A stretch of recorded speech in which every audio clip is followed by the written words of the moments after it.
السلام عليكم. هسمعكم دلوقتي حالا بصوت وبالصوره جمهور الاتحاد وهو بيهاجم رئيس نادي الزمالك مرتضى منصور.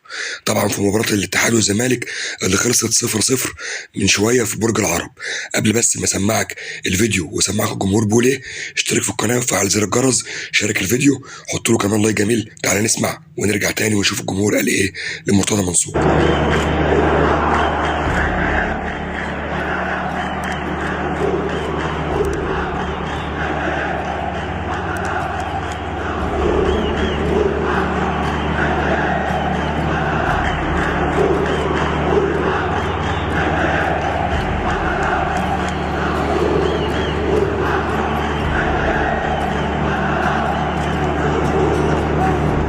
طبعا ده بعد مباراة الزمالك والاتحاد مباشرة.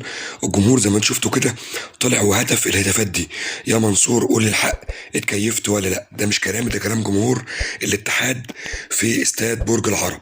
طبعا هو يقصد هنا المباراة ومروان عطية. شير بقى الفيديو ده للناس كلها، وكمان اشترك في القناة وفعل زر الجرس وادعم القناة، وان شاء الله استنونا فيديوهات جاية تانية كتير حصري. سلام.